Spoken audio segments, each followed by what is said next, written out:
నమస్తే welcome to NIN TV Telugu news. ముందుగా headlines.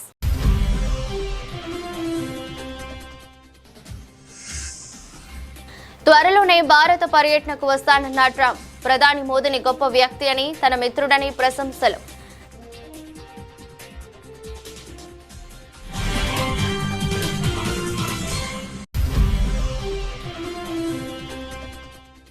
దేశవ్యాప్తంగా ఘనంగా జరుగుతున్న వందే మాతరం గీతం 150 ఏళ్ల వేడుకలు. ఢిల్లీలోని ఇందిరాగాంధీ స్టేడియంలో ఈ ఉత్సవాలకు శ్రీకారం చుట్టిన ప్రధాని మోదీ.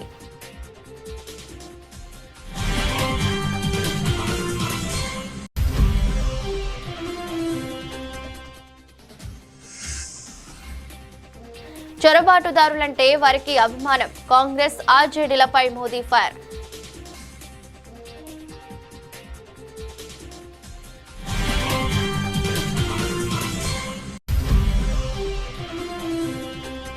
బీజేపీ కార్యాలయంలో జరిగిన వందే మాతరం గీతం 150 ఏళ్ల వేడుకల్లో పాల్గొన్న కేంద్ర మంత్రి అమిత్ షా. వందే మాతర గీతం జాతీయవాద జ్వాలలను రగిలిస్తుందని వ్యాఖ్య.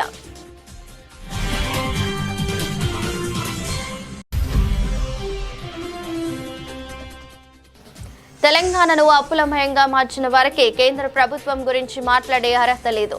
సీఎం రేవంత్ రెడ్డి బీఆర్ఎస్ నాయకులపై విమర్శలు గుప్పించిన కేంద్ర మంత్రి కిషన్ రెడ్డి.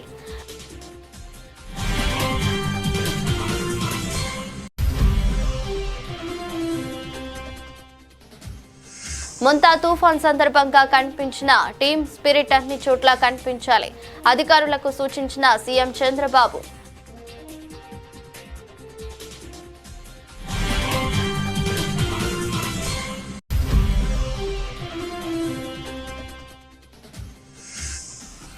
కోడ్ ఉల్లంఘించిన సీఎంపై చర్యలేవి? ఎన్నికల సంఘాన్ని ప్రశ్నించిన మాజీ ఎంపీ వినోద్ కుమార్.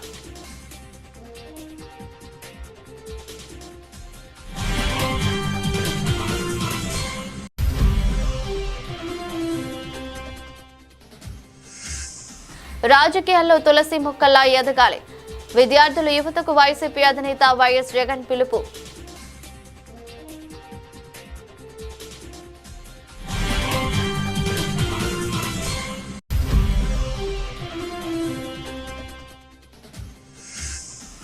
గురు శిష్యుల మధ్య ఈగో వార్. ఆసక్తికరంగా కాంతా ట్రైలర్. ఈ నెల 14న ప్రేక్షకుల ముందుకు రానున్న సినిమా.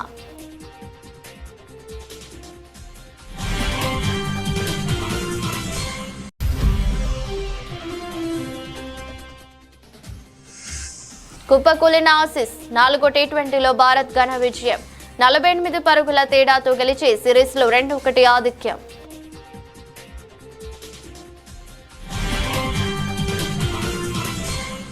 అమెరికా అధ్యక్షుడు డొనాల్డ్ ట్రంప్ త్వరలో భారత పర్యటనకు రానున్నట్లు సంకేతాలిచ్చారు. ప్రధాని నరేంద్ర మోదీని గొప్ప వ్యక్తి అని, తన మిత్రుడు అని అభివర్ణించారు. భారత్తో వాణిజ్య చర్చలు సానుకూలంగా ముందుకు సాగుతున్నాయని తెలిపారు.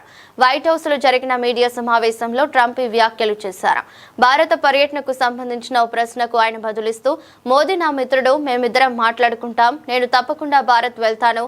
ఆయన గొప్ప వ్యక్తి అని అన్నారు. వచ్చే ఏడాది పర్యటన ఉంటుందా అని అడగ్గా అవును ఉండొచ్చు అని బదులిచ్చారు. 2020లో తన భారత పర్యటనను గుర్తు చేసుకుంటూ అది ఒక అద్భుతమైన పర్యటనని ట్రంప్ వ్యాఖ్యానించారు.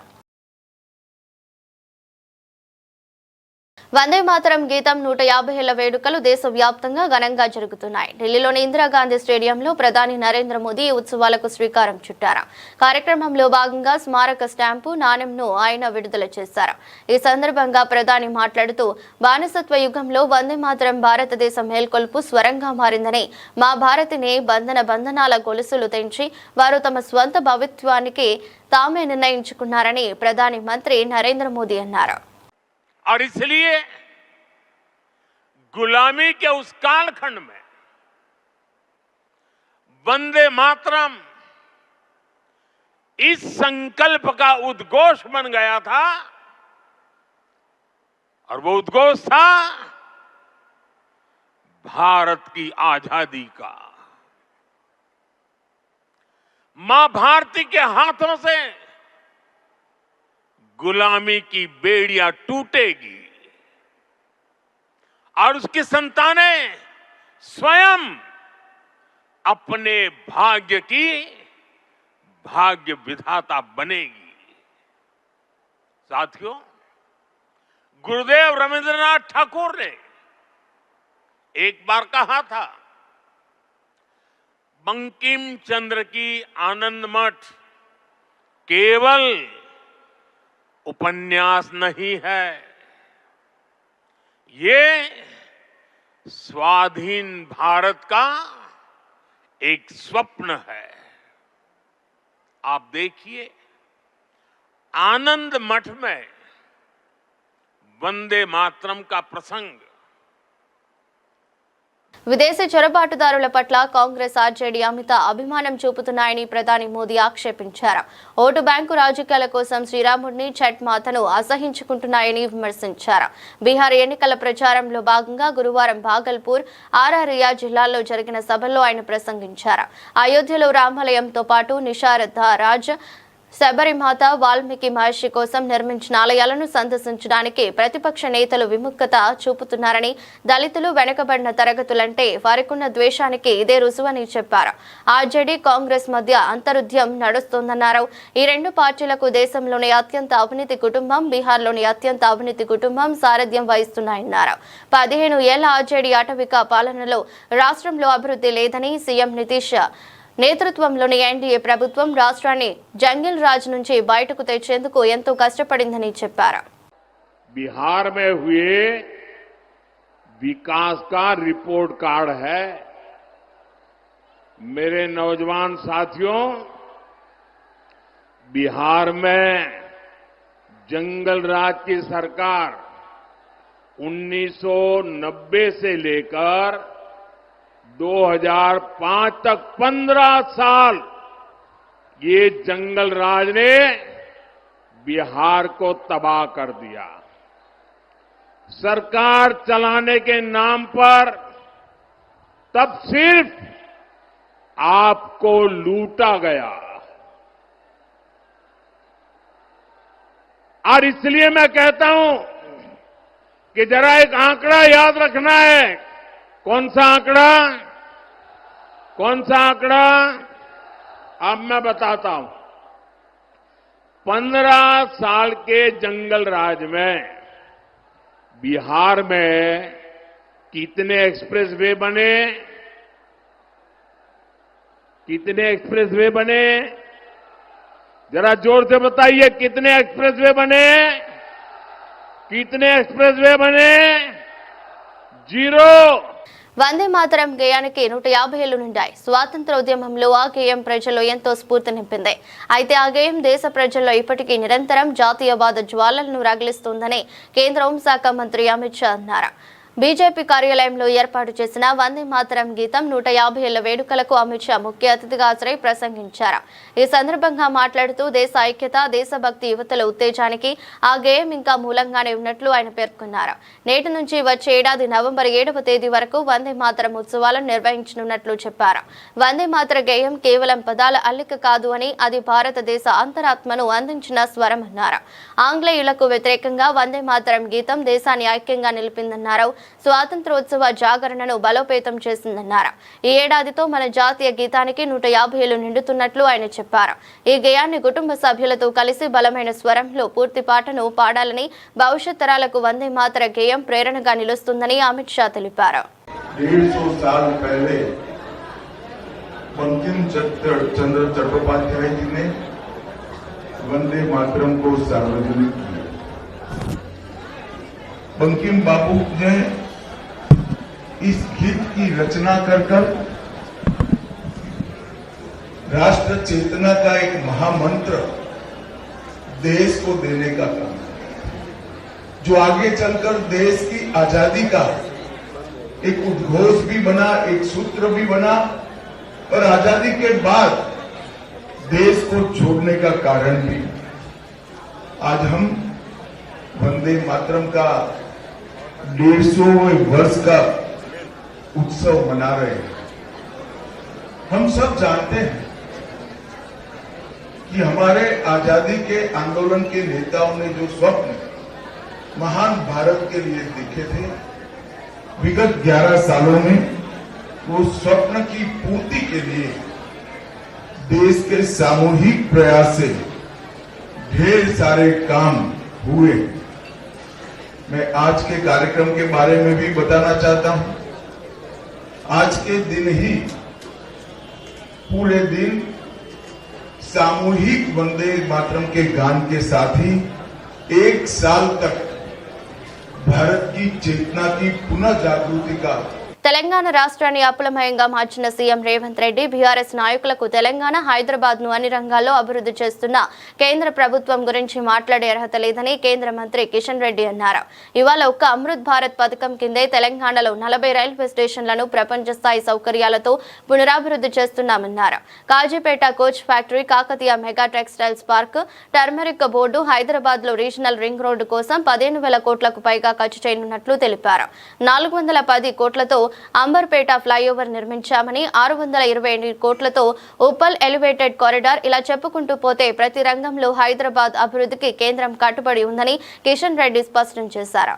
హైదరాబాద్ నగరానికి నరేంద్ర మోడీ గారి ప్రభుత్వం అనేక రకాలుగా సహాయ సహకారాలు ఈ రోజు రీజనల్ రింగ్ రోడ్ కు ఫస్ట్ ఫేజ్ అంటే 2 ఫేజ్ల వారిగా ఉంటుంది, నార్త్ సౌత్. దానికి ఫస్ట్ ఫేజ్ కింద 15,627 కోట్ల రూపాయలతో దానికి ప్రతిపాదనలు సిద్ధం చేశాం. అది ఫైనల్ కాగానే కేంద్ర ప్రభుత్వ కేబినెట్ అప్రూవల్ అయితే ఫస్ట్ ఫేజ్ RRR రోడ్డు మంజూరు అయ్యే అవకాశం ఉంది. అంబర్పేట ఫ్లైఓవర్ 410 కోట్లు, ఉప్పల్ ఎలివేటెడ్ కారిడార్ 627 కోట్లు, కూకట్పల్లి BHL ఫ్లైఓవర్ 136 కోట్లు, ఆరాంఘర్ 6 లేన్ సిటీలో 283 కోట్లు, సికింద్రాబాద్ రైల్వే స్టేషన్ ఆధునీకరణ, శంషాబాద్ ఎయిర్పోర్ట్ ఏ రకంగా ఉందో మన సికింద్రాబాద్ రైల్వే స్టేషన్ కూడా అదే విధంగా డెవలప్మెంట్ అవుతుంది. 46% పనులు పూర్తయ్యాయి. అదే విధంగా చెల్లపల్లి రైల్వే స్టేషన్ 430 కోట్లతో దాన్ని డెడికేట్ చేశాం. హైదరాబాద్ రైల్వే స్టేషన్ అంటే నాంపల్లి 350 కోట్లతో, కాచిగూడ రైల్వే స్టేషన్ 424 కోట్లు, లింగపల్లి రైల్వే స్టేషన్ 310 కోట్లు, బేగంపేట రైల్వే స్టేషన్ 23 కోట్లతో అది పనులు పూర్తి చేశాము, స్వయంగా ప్రారంభించడం జరిగింది. హఫీజ్పేట రైల్వే స్టేషన్ అది కూడా వేగవంతంగా పనులు జరుగుతా ఉన్నాయి. హైటెక్ సిటీ రైల్వే స్టేషన్ అది కూడా 80% పైన పనులు పూర్తి అయిపోయినాయి. ఉప్పుగూడ రైల్వే స్టేషన్ 26 కోట్ల రూపాయలతో పనులు జరుగుతా ఉన్నాయి. మలక్పేట రైల్వే స్టేషన్ 37 కోట్లతో పనులు జరుగుతా ఉన్నాయి. మల్కాజిగిరి రైల్వే స్టేషన్ 27 కోట్లతో పనులు జరుగుతా ఉన్నాయి. ఉందానగర్ రైల్వే స్టేషన్ అది కూడా 12 కోట్ల పైచిలకు పనులు జరుగుతా ఉన్నాయి. యాకత్పుర రైల్వే స్టేషన్ అది కూడా పనులు జరుగుతా ఉన్నాయి. ఉదాహరణకు తెలంగాణకు సంబంధించి మొంతా తుఫానులో పనిచేసిన విధంగానే పరిపాలనలోనూ పనిచేయాలని, మొంతా తుఫాన్ సందర్భంగా కనిపించిన టీమ్ స్పిరిట్ అన్ని చోట్ల కనిపించాలని అధికారులకు సీఎం చంద్రబాబు సూచించారు. ఇదో మోడల్ గా తీసుకుని కలిసి పనిచేద్దామని అన్నారు. ప్రజలకు అవసరమైన నిర్ణయాలు తీసుకోకుండా మౌన ప్రేక్షకుడిగా మిగిలిపోతే సమాజానికి అన్యాయం చేస్తున్నట్టే అని ముఖ్యమంత్రి అభిప్రాయపడ్డారు.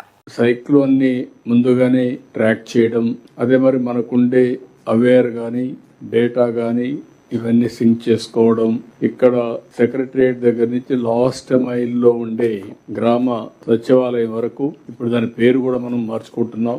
ఎందుకంటే విజన్ యూనిట్ కింద వాళ్ళందరూ కూడా ట్రాన్స్ఫార్మ్ చేయాల్సిన అవసరం ఉంది. అందుకే ఆ విజన్ యూనిట్ ను కూడా మనం సమర్థవంతంగా ఉండే వాళ్ళందరినీ ఉపయోగించుకున్నాం.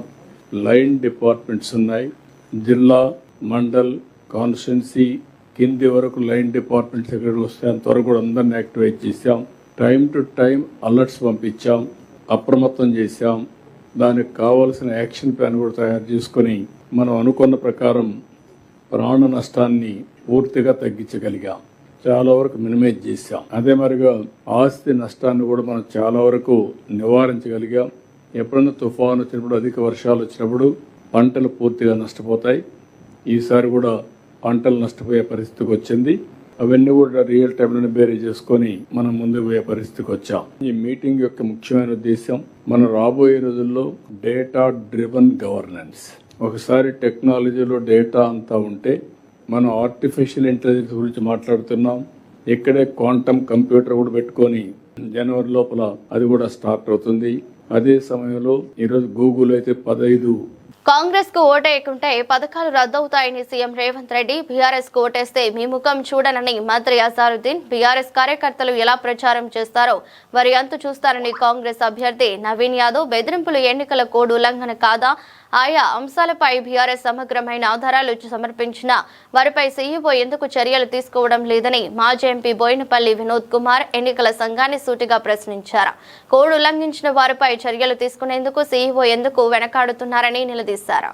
గత 4-5 రోజుల నుండి మన ముఖ్యమంత్రి, రాష్ట్ర ముఖ్యమంత్రి రేవంత్ రెడ్డి గారు ఎంత విమర్శలు చేయడంలో తప్పులేదు.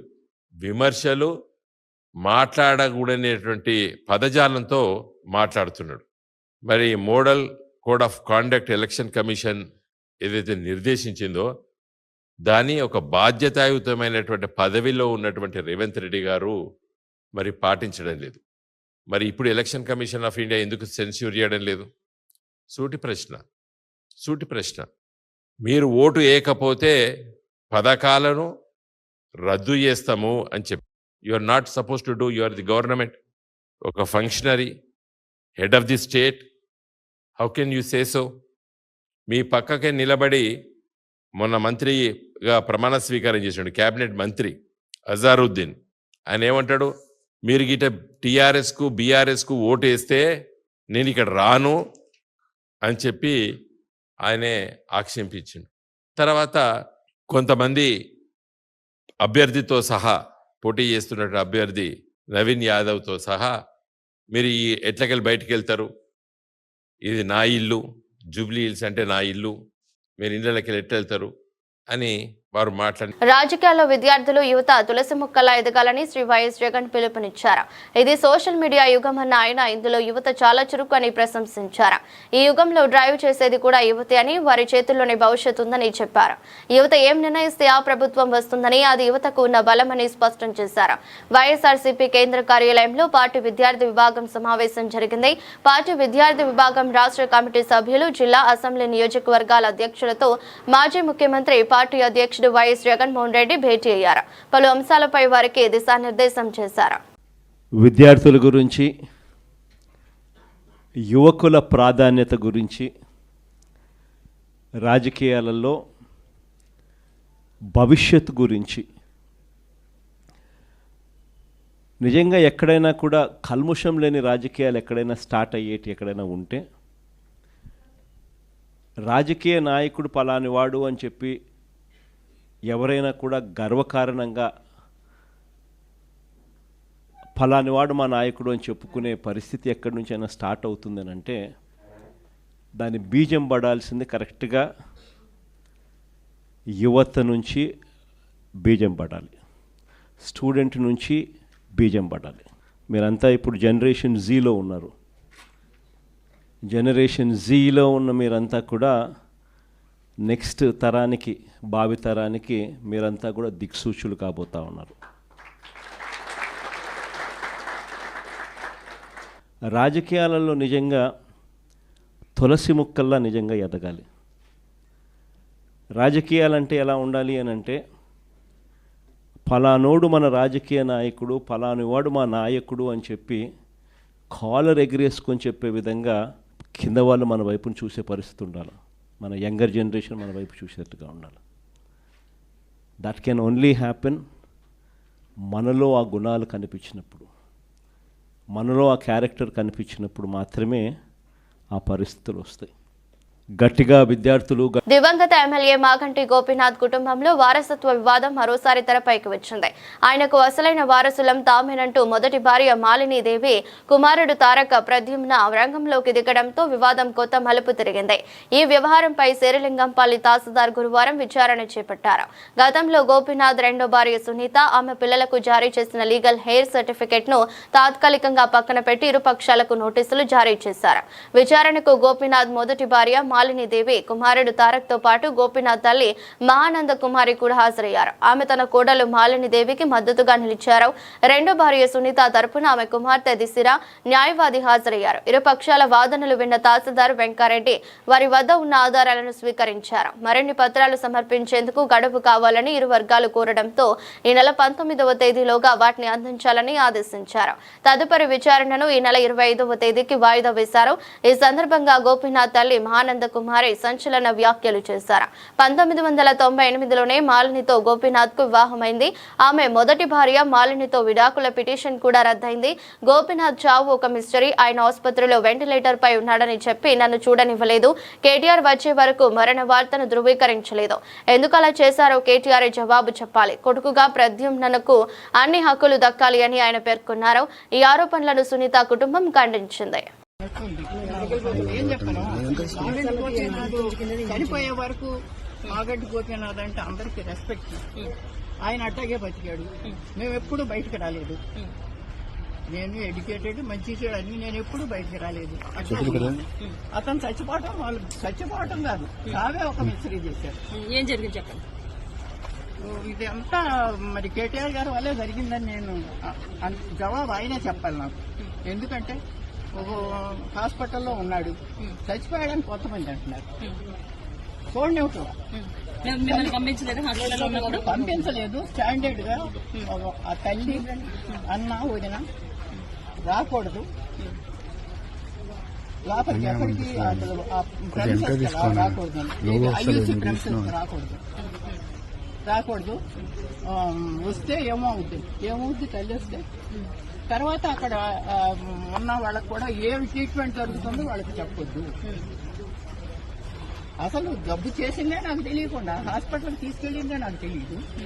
ఎవరో ఆ హాస్పిటల్ తెలిసిన ఆయన ఫోన్ చేసి బాబు వచ్చేసారు అని పెద్ద బాబు ఏంటికి వచ్చి ఏంటంటే వెళ్తే రాని మరే. అలాగే ఇప్పుడు కూడా వాళ్ళ కొడుకును కానీ మీరు ఎందుకు చనిపోయినప్పుడు ఎందుకు రాలేదని చెప్పి అయితే అడుగుతున్నారు. భార్య ఎందుకు రాలేదు, కొడుకు ఎందుకు రాలేదు, గోపినాథ్ గారు చనిపోయినప్పుడు ఏ కారణం చేత వాళ్ళు రాలేదు. వాళ్ళు ఏ కారణం చేత రాలేదు, మరి ఊర్లో ఉన్నదాన్ని అన్నీ అంటే ఇప్పుడు వాళ్ళ ప్రభుత్వ వైఫల్యాలను ప్రశ్నిస్తుంటే ఓర్వలేకపోతున్న కూటమి ప్రభుత్వం చివరికి విద్యార్థుల జీవితాలను కూడా నాశనం చేయడానికి వెనకాడటం లేదని వైఎస్ఆర్సీపీ విద్యార్థి విభాగం విశాఖ జిల్లా అధ్యక్షుడు కొండారెడ్డి మీద అక్రమంగా డ్రగ్స్ కేసు పెట్టి వేధించడమే దానికి ఉదాహరణని విశాఖపట్నం, అనకాపల్లి జిల్లాల వైఎస్ఆర్సీపీ అధ్యక్షులు కేకే రాజు, గుడివాడ అమర్నాథ్ స్పష్టం చేశారు. విశాఖలోని పార్టీ కార్యాలయంలో వారు మాట్లాడుతూ ఫీజు రియంబర్స్మెంట్ బకాయిలు, మెడికల్ కాలేజీల ప్రైవేటీకరణపై ప్రభుత్వాన్ని ప్రశ్నించడాన్ని కోపంతోనే కుట్ర పన్ని కొండారెడ్డి మీద అక్రమ కేసులు బనాయించి వేధిస్తున్నారని వివరించారు. కొండారెడ్డి కుటుంబానికి వైఎస్ఆర్సీపీ అండగా ఉండి న్యాయ పోరాటం చేస్తుందని వారు స్పష్టం చేశారు. ఎవరు కూడా ఈ ప్రభుత్వాన్ని ప్రశ్నించడానికి వీల్లేదు, వారు చేస్తున్నటువంటి కార్యక్రమాల్ని నిలదీయడానికి వీల్లేదు. ఎవరి మీదైనా సరే ఏదో రకంగా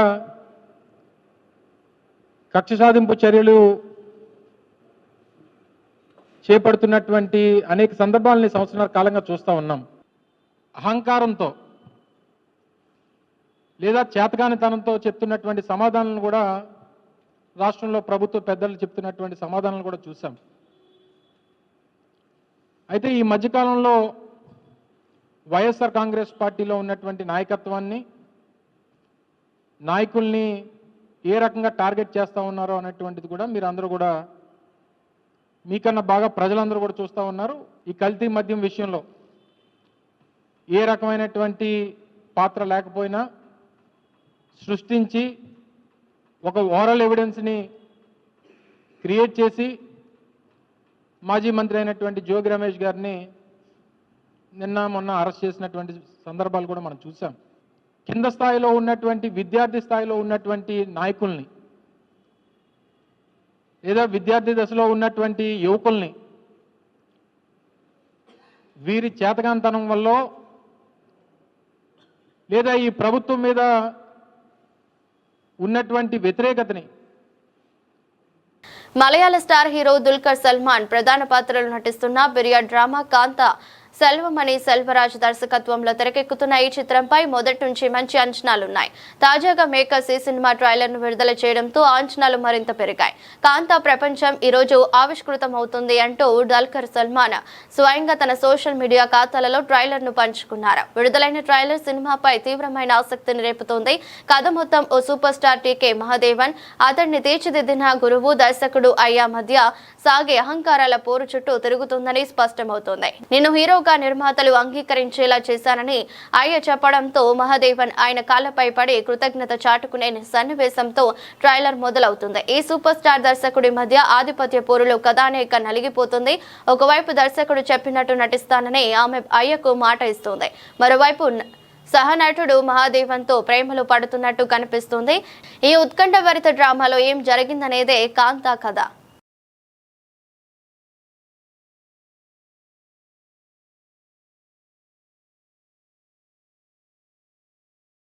ఆస్ట్రేలియాతో జరిగిన 4వ టీ20 మ్యాచ్లో భారత జట్టు అద్భుత ప్రదర్శనతో అదరగొట్టింది. టీమిండియా బౌలర్ల ధాటికి ఆసీస్ బ్యాటింగ్ లైనప్ పేక మేడలా కూలిపోయింది. ఫలితంగా సూర్యసేన 48 పరుగుల భారీ తేడాతో ఘన విజయం సాధించింది. ఈ గెలుపుతో 5 మ్యాచ్ల సిరీస్లో భారత్ 2-1 ఆధిక్యంలోకి దూసుకెళ్లింది. క్వీన్స్ ల్యాండ్ లో జరిగిన ఈ మ్యాచ్లో మొదట బ్యాటింగ్ చేసిన భారత్ నిర్ణీత 20 ఓవర్లలో 8 వికెట్ల నష్టానికి 167 పరుగులు చేసింది. ఓపెనర్ శుభ్మన్ గిల్ 46 పరుగులతో టాప్ స్కోరర్ గా నిలిచాడు. మరో ఓపెనర్ అభిషేక్ శర్మ, కెప్టెన్ సూర్యకుమార్ యాదవ్, అక్షర్ పటేల్, శివం దుబే పరుగులతో జట్టుకు గౌరవప్రదమైన స్కోర్ను అందించారు. అనంతరం 168 పరుగుల లక్ష్యంతో బరిలోకి దిగిన ఆస్ట్రేలియా భారత బౌలర్ల దాటికి నిలవలేకపోయింది. ఒక దశలో పటిష్టంగానే కనిపించిన ఆసీస్ ఆ తర్వాత వరుసగా వికెట్లు కోల్పోయి పరాజయం పాలైంది. ముఖ్యంగా చివరి 28 పరుగుల వ్యవధిలోనే 7 వికెట్లు కోల్పోయి 119 పరుగులకే ఆల్అౌట్ అయింది. భారత బౌలర్లలో వాషింగ్టన్ సుందర్ చివర్లో 3 కీలక వికెట్లు పడగొట్టగా ఆల్రౌండ్ ప్రదర్శన చేసిన అక్షర్ పటేల్, శివం దుబే చెరో 2 వికెట్లు తీసి ఆసీస్ పతనంలో కీలక పాత్ర పోషించారు. అలాగే హర్షదీప్ సింగ్, బుమ్రా, వరుణ్ చక్రవర్తి తలో వికెట్ పడగొట్టారు.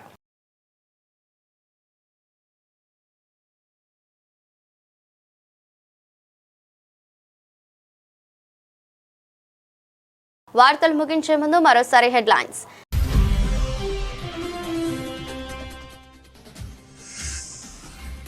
త్వరలోనే భారత పర్యటనకు వస్తానన్న ట్రంప్, ప్రధాని మోదీని గొప్ప వ్యక్తి అని, తన మిత్రుడని ప్రశంసలు.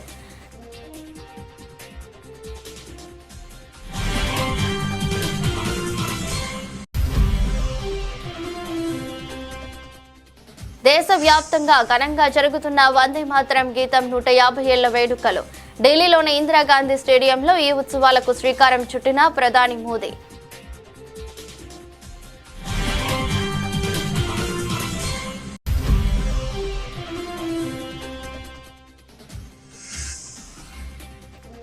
చొరబాటుదారులంటే వారికి అభిమానం, కాంగ్రెస్ ఆర్జేడీలపై మోదీ ఫైర్.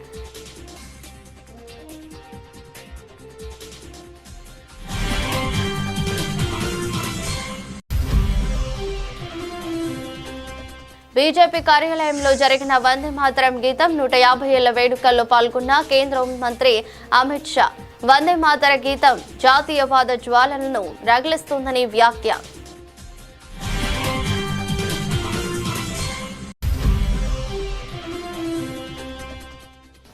తెలంగాణను అప్పులమయంగా మార్చిన వారికి కేంద్ర ప్రభుత్వం గురించి మాట్లాడే అర్హత లేదు.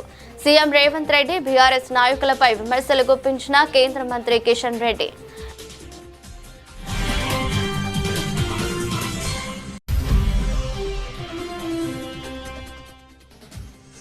ముంతా తుఫాన్ సందర్భంగా కనిపించిన టీమ్ స్పిరిట్ అన్ని చోట్ల కనిపించాలి, అధికారులకు సూచించిన సీఎం చంద్రబాబు.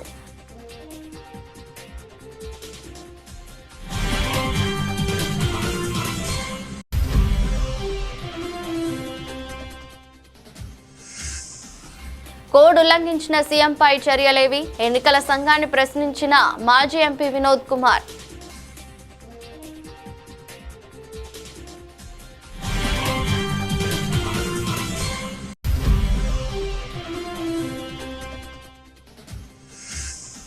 రాజకీయాల్లో తులసి మొక్కల్లా ఎదగాలి, విద్యార్థులు యువతకు వైసీపీ అధినేత వైఎస్ జగన్ పిలుపు.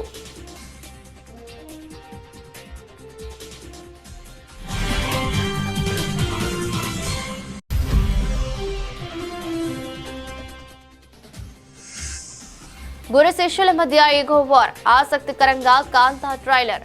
ఈ నెల 14న ప్రేక్షకుల ముందుకు రానున్న సినిమా.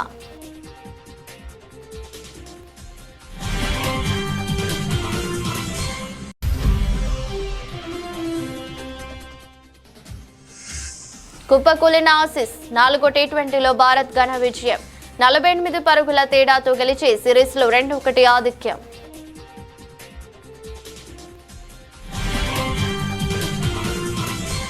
ఇదరస్టు బులెటిన్, మరో బులెటిన్లో మళ్ళీ కలుద్దాం. అంతవరకు సెలవు, నమస్కారం.